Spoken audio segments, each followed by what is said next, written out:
नमस्कार, स्वागत है आप सभी का। देखिए, मोदी जी रहेंगे मस्त, चाहे देश की जनता हो जाए पस्त, या मैं यूं कहूं आग लगे चाहे बस्ती में, बाबा रहेगा मस्ती में। ऐसा मैं क्यों बोल रहा हूं? देश की आज जरूरतें और कुछ है और मोदी जी की जरूरत और कुछ बन चुकी है। देश की जनता के हिसाब के खुद की जरूरत बना लेना, इसमें कोई गलत बात नहीं है, लेकिन ठीक उल्टे डायरेक्शन, विपरीत दिशा में अगर आप जाके जरूरत बना लेते हैं, वो गलत बात होती है और देश की जनता को इसकी निंदा करनी चाहिए। आज इस वीडियो में बात करने जा रहा हूं गरीब आदमी की, स्टेट की जो मांग की है सेंटर से, लेकिन क्या पूर्ति हो पा रही है, और मोदी जी को उस प्रोजेक्ट के बारे में जिसको लेकर के आज मैं आपसे बातचीत करना चाहता हूं। चलिए शुरू करते हैं शो राइट न्यूज एनालिसिस।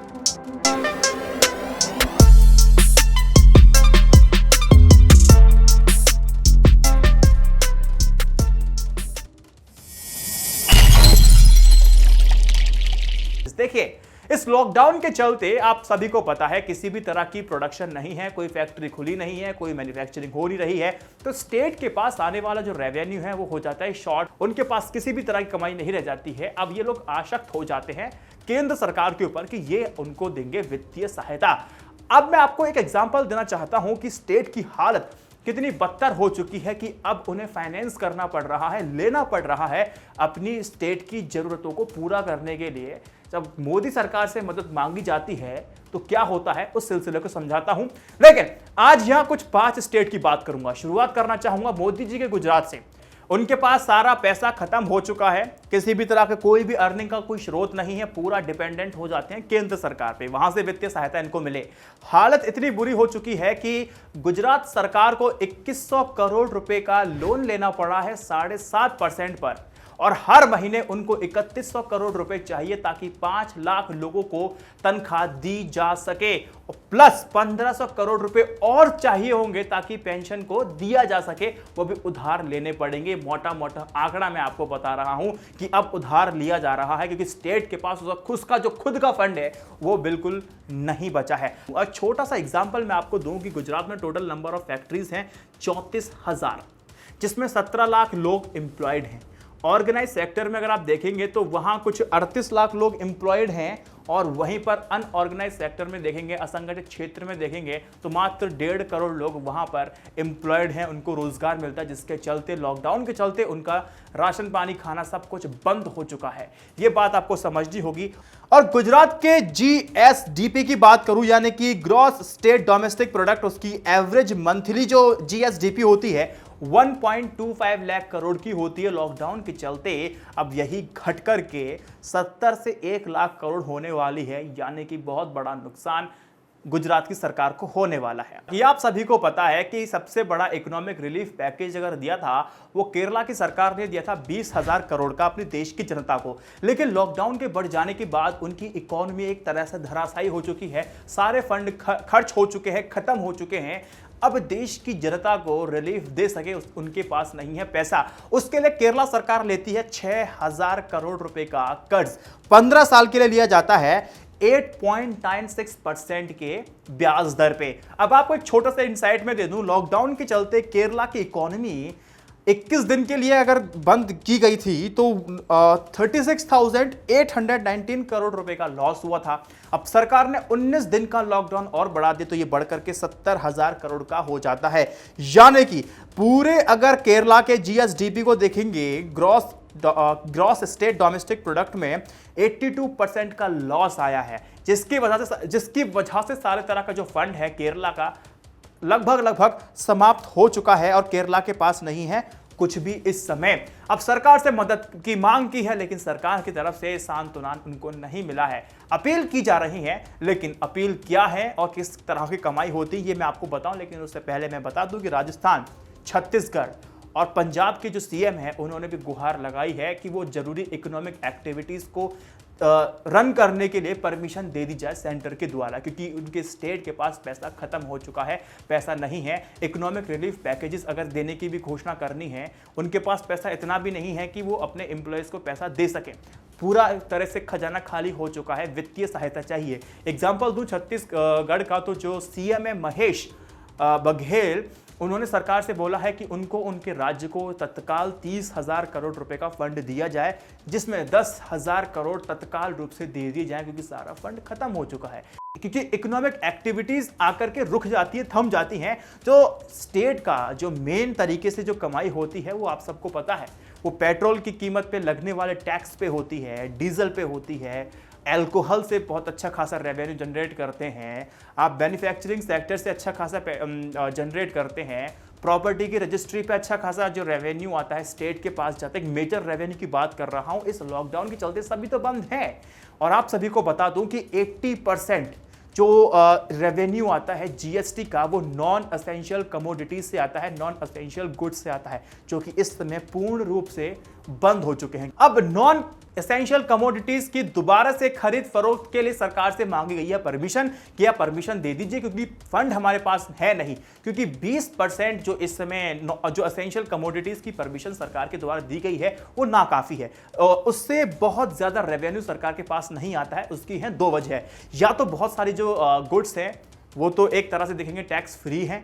नहीं तो एक लोअर जीएसटी स्लैब में है, जिसकी वजह से बहुत कम परसेंटेज उन तक पहुंचता है। एक मैं यूं कहूं तो एक तरह से एक मोटी रकम उन तक नहीं पहुंचती है, जो एक राज्य को चलाने के लिए नाकाफी होती है। अभी आप सबको मैंने पहले बताया था अपनी पिछली वीडियोस में भी कि केंद्र सरकार के पास 30,000 करोड़ रुपए का पैसा अभी भी बकाया है, जो कि राज्य सरकारों को देना है। ये कौन सा पैसा है? ये जीएसटी लागू होने के बाद जो कंपनसेशन देना था वो वाला पैसा है। जब राज्य की सरकारों को पैसा नहीं मिलेगा तो वहां की इकोनॉमी, वहां की अर्थव्यवस्था, वहां का इंफ्रास्ट्रक्चर, वहां का हेल्थ केयर, वहां का एजुकेशन किस तरह से काम करेगा, सोचने वाली बात है। पैसे से सारा काम होता है, बिना पैसे क्या होगा? जो सरकार से पैसा मांगा गया मोदी जी से कि हमें पैसा की जरूरत है, आवश्यकता है, तो मोदी जी कहते कि मेरे पास तो है ही नहीं, मैं कहां से ला के दूंगा आपको। समस्या यही है। इस बात को ध्यान रखना, जब मैं विस्टा प्रोजेक्ट की बात करूंगा तो ये रील घूमनी चाहिए कि मैं आपको 30,000 करोड़ के बकाये की बात क्यों कर रहा हूं। स्टेट के पास फंड नहीं है, केंद्र सरकार सिर्फ कर क्या सकती है? फंड से असिस्ट कर सकती है, इनको वित्तीय सहायता दे सकती है, जो कि करना चाहिए।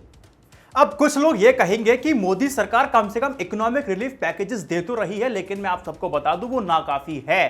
पहली बात, पहला पॉइंट ये है कि माइग्रेंट वर्कर को इससे सीधा फायदा नहीं हो रहा है, इसका अलग सेगमेंट बनाया है, वहां बात करूंगा। आप सबको पता है कि नरेंद्र मोदी जी की सरकार ने 1.72 लाख करोड़ रुपए का पैकेज दिया था, इकोनॉमिक पैकेज। ये अगर कैलकुलेशन अगर आप करेंगे तो 0.8% होता है टोटल जीडीपी का।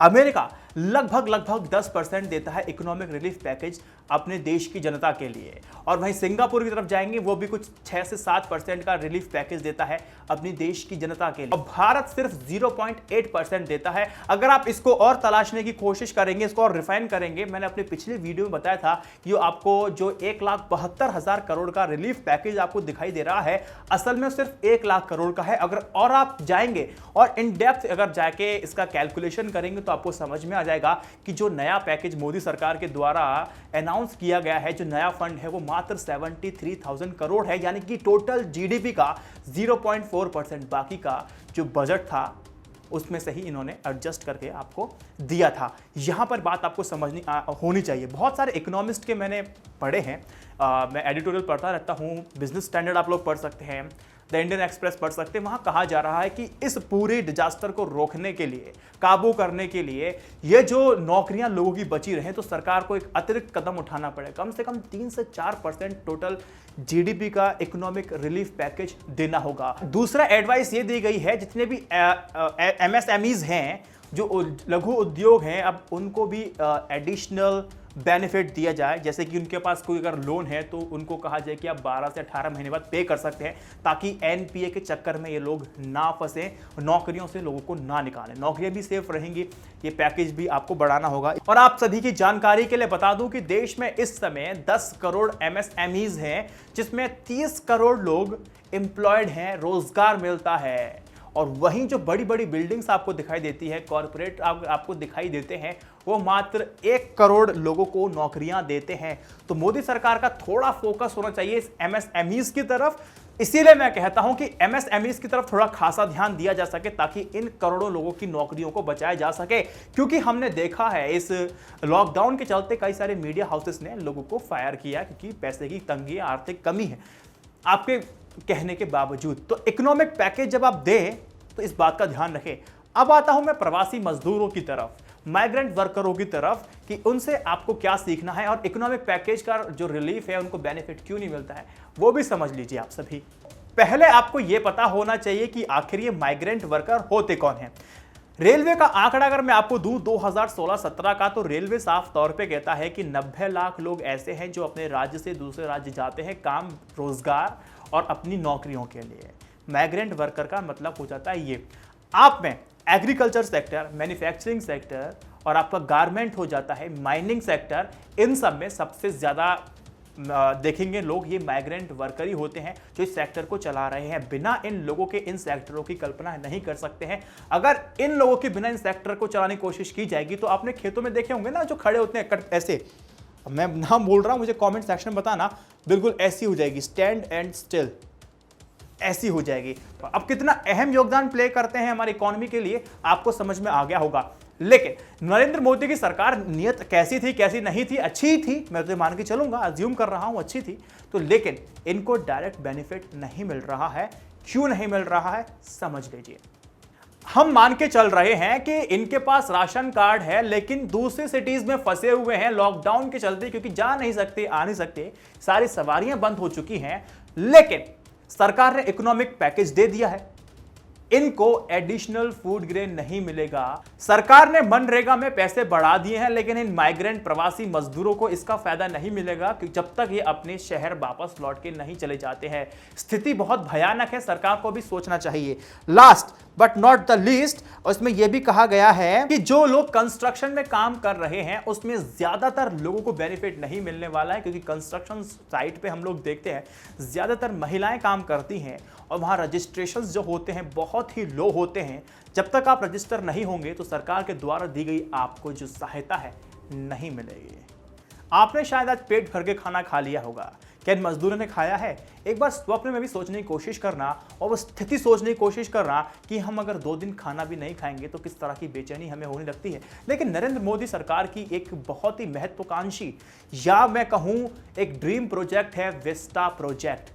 क्या यह आवश्यक है? इस टोटल प्रोजेक्ट की जो कॉस्ट है, फर्स्ट इंस्टॉलमेंट जो इसका निकल करके आता है 20,000 करोड़ का आता है, और जो इसको आर्किटेक्ट के पास जो टेंडर गया है वो गुजरात के रहने वाले हैं और मोदी जी के करीबी माने जाते हैं। साथ ही उनका विवाद भी रह चुका है, जैसा कि न्यूज लॉन्ड्री की रिपोर्ट बताती है, आप पढ़ सकते हैं। इतना बड़ा इन्वेस्टमेंट करना इस टाइम कितना सही है और कितना जरूरी है? कई लोग क्या सरकार के लोग ये कह सकते हैं कि भारत की स्वतंत्रता के 75वीं वर्षगांठ है, सालगिरह है, तो एक नया पार्लियामेंट बनना चाहिए। भारतीयों के द्वारा, अंग्रेजों के द्वारा स्थापना की गई थी। 1923 में पार्लियामेंट बनना शुरू होता है, 1929 में बनकर के तैयार हो जाता है, if I am not wrong. तो यहां पर एक कहकर जस्टिफाई किया जा सकता है। लेकिन अब हमें इतिहास के पन्ने पलटने होंगे और समझने की कोशिश करनी होगी कि आई.के. गुजराल और इंदिरा गांधी जी ने 25वीं और 50वीं सालगिरह पर आखिर कौन सा समारोह किया था।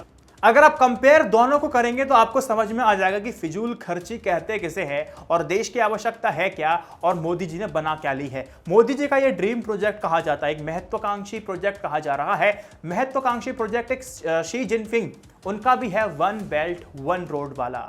चाइना की पूरी स्ट्रेटेजी को अगर समझेंगे तो ये सारा जो खेल है कोरोना वायरस का भी एक तरह से 1 बेल्ट 1 रोड से जोड़ करके आप देखिए। अगर इस पे आप एक बेहतरीन मेटाफर के साथ बेहतरीन विश्लेषण चाहते हैं तो मुझे कमेंट सेक्शन में भरमार करनी पड़ेगी और 50,000 लाइक दे रहे होंगे, तब जाकर के मैं समझाऊंगा। अगर आपको चाहिए तो इस पे भी क्लिक कर देना इस कार्ड पे और कमेंट सेक्शन में मुझे बताना। अब कुछ लोग ये कह सकते हैं कि ये बिल्डिंग बहुत पुरानी हो चुकी है, नई बिल्डिंग की आवश्यकता है, 90 साल हो चुके हैं। तो साहब अब व्हाइट हाउस की तरफ उठा के अपना मुंह देख लीजिए, उसको भी 200 साल से ऊपर हो चुकी है, लेकिन बिल्डिंग आज भी वही है।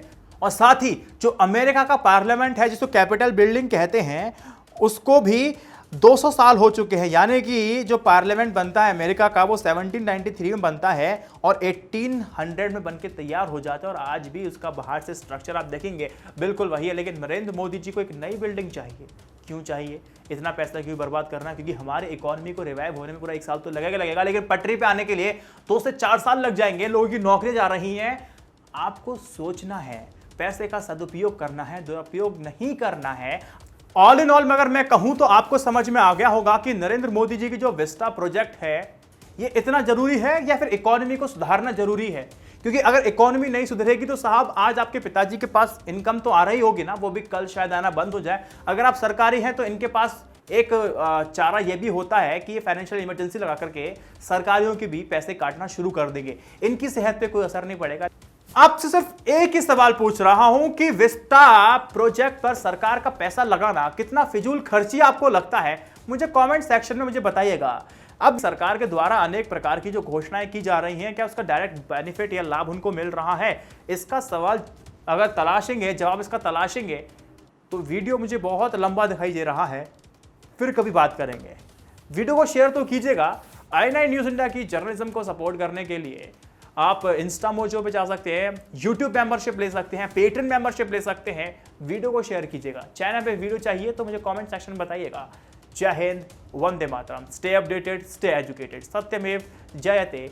नमस्कार। खाते रहिए, पीते रहिए और हमें ही देखते रहिए। 2-4 को भी देख लीजिए। जय हिंद, वंदे मातरम।